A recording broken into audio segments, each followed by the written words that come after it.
प्रदुमन परदेसी जी तू तो होते बाड़ा हो। प्रदुमन परदेसी जी तू तो होते बाड़ा हो। हमना देखे में ट्रेनवा में के छमवन से तू तो निजोते बाड़ा हो।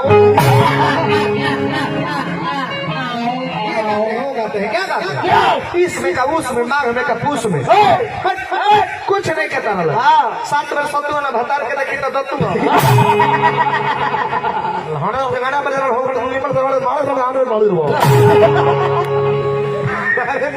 हम क्या कहनी क्या हमारा से गाना बजाना हो खे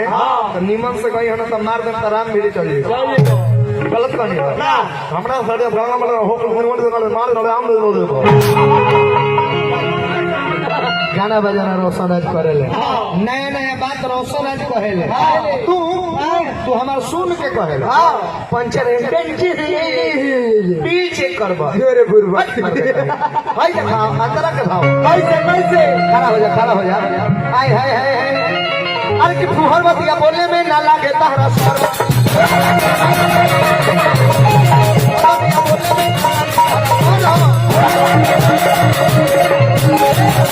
काहेला हमरा के बाउर बोलत काहेला कि प्रदुमन परदेसी रोशन राजवा के खूब बोली तो लोग हंसी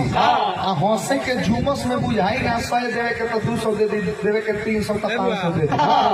पैसा खातिर पूछूं कर देबो पैसा तो मिली एगो काम करो ना धोतिया खोल के एक भावर घूम के जा सवेरे छापरा पिकअप पर पैसा लाद के ले जाइबो 4 दिन ले आखे ना खुलबो पुरस्कार देने हार्दिक अभिनंदन रही शुभकामना खातिर भगवान से बात नहीं भाई ऐसे अरे कि फुहर बतिया बोले में ना लागे हमारा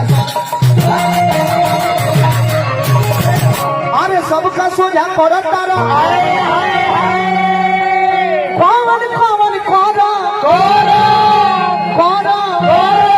एक का कहानी लेके नहीं मेरा झोली में